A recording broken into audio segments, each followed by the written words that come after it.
E outro dia, lendo alguma coisa sobre caráter, eu achei interessante que o pensamento que eu li dizia: o caráter não é a coisa mais importante na vida de um homem. É o quê? É a única. Um outro pensador diz: a estatura revela os homens grandes, o caráter revela os grandes homens. Ainda um outro disse: não é o que você diz, mas o que você é, que revela o caráter que você possui.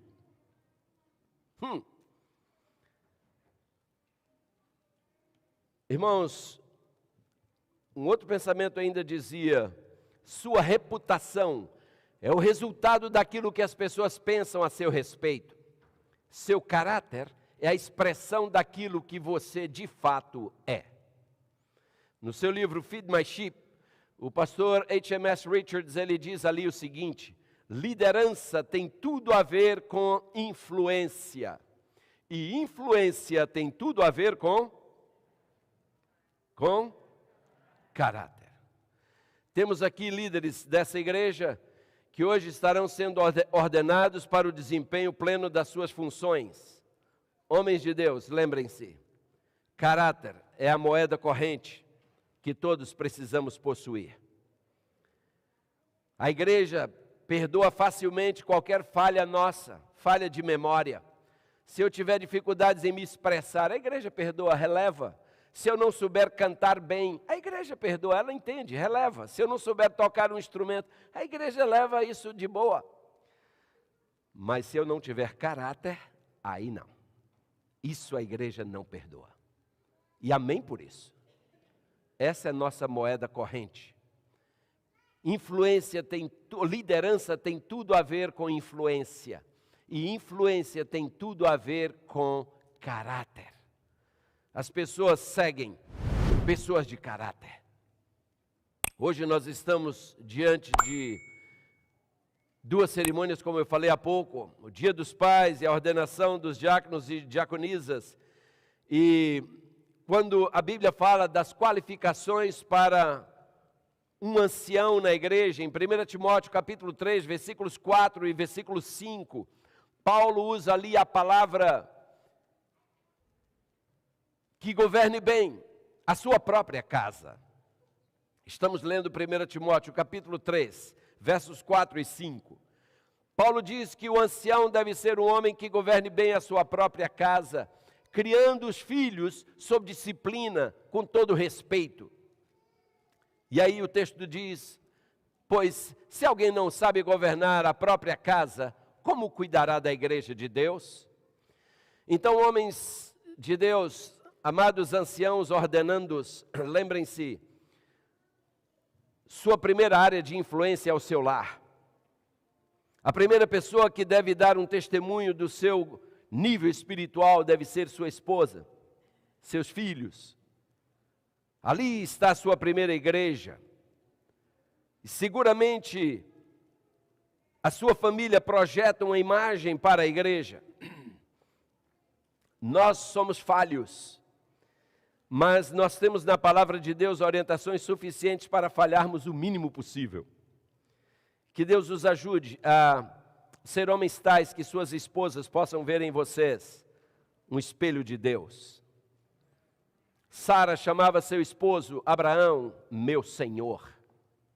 Não porque Sara não tivesse valor próprio, não porque Sara não soubesse qual era o seu verdadeiro valor em todos os aspectos, não. Sara era uma mulher de porte nobre, de beleza incomparável, mas Sara via em Abraão um representante de Deus. E ela sentia-se diante de um representante de Deus, de tal modo que ela o chamava de meu Senhor. Que nossas esposas nos vejam como representantes de Deus, que nossos filhos nos vejam assim, porque é fácil a gente representar perante a igreja. Perante a igreja a gente está quase na maioria do tempo de paletó e gravata. É fácil parecer que a gente é gente boa. Agora em casa não. Em casa a máscara é tirada, o paletó é tirado, e aí nós somos o que somos.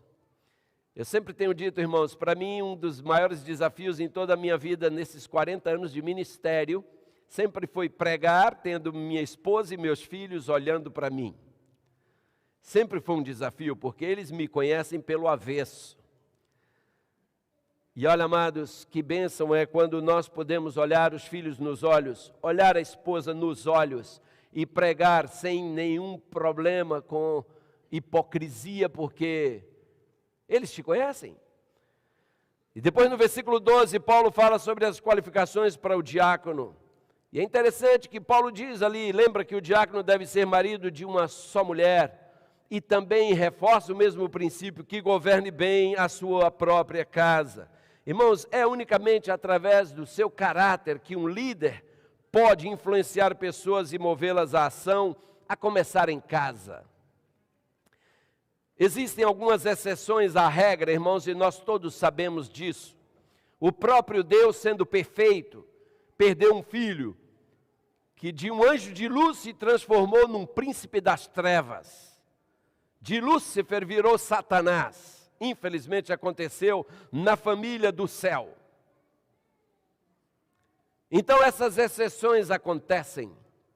Mas eu ouço muita gente dizer assim: santo de casa não faz milagre.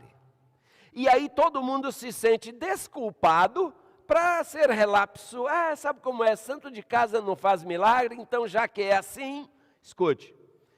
Quando o santo de casa não faz milagre, na maioria das vezes, esse santo não faz milagre porque ele não é santo. Ele só tem aparência de santo. Porque se um santo de casa não fizer milagre, qual é que vai fazer? Ninguém tem mais acesso ao coração de minha esposa do que eu. Ninguém tem mais acesso ao coração de meus filhos do que eu. Então, se eu não conseguir fazer milagre ali, como é que um estranho vai conseguir? Agora acontece, irmãos, que para o santo de casa fazer milagre, o santo tem que ser santo. Tem que ser exemplo. E líderes da minha igreja, diáconos e anciãos, se o diabo já tenta, se ele provoca, se ele prova o membro comum, imagine um líder. Imagine. Por isso nós também temos que orar mais do que o membro regular ora. Nós temos que ler a Bíblia mais do que o membro regular lê. Nós temos que estar presentes na igreja com maior frequência do que o membro regular. Nós temos que ter uma comunhão com Deus mais íntima do que o membro regular. Porque o diabo nos ataca mais. É importante nós nos consagrarmos e consagrarmos nossa família a Deus todas as manhãs. Sabem, queridos, Jesus Cristo um dia nos disse que nós deveríamos ser o sal da terra e a luz do mundo. Eu acho impressionante esses dois simbolismos, porque até onde me consta, nenhum dos dois emite som. Ambos emitem apenas os efeitos do que são. A luz não precisa emitir som, ela apenas brilha. O sal não precisa fazer barulho, ele apenas salga. E Jesus nos manda ser a luz da terra, o sal da terra e a luz do mundo. Talvez por isso em Mateus 5,37 ele diz: portanto seja o vosso sim, sim, e o vosso não, não. Irmãos, essa é a forma de proceder de um homem, um homem de verdade. E com esse tipo de pessoa não há meio termos. Com esse tipo de pessoa, o preto ou branco. Com esse tipo de pessoa, ou é ou não é. Um cristão não pode ser um indivíduo de duas palavras, ou de palavras nas quais não se possa confiar. Eis porque Tiago insiste, em Tiago 5,12, seja porém o vosso sim, sim, e o vosso não, não, para não serdes condenados.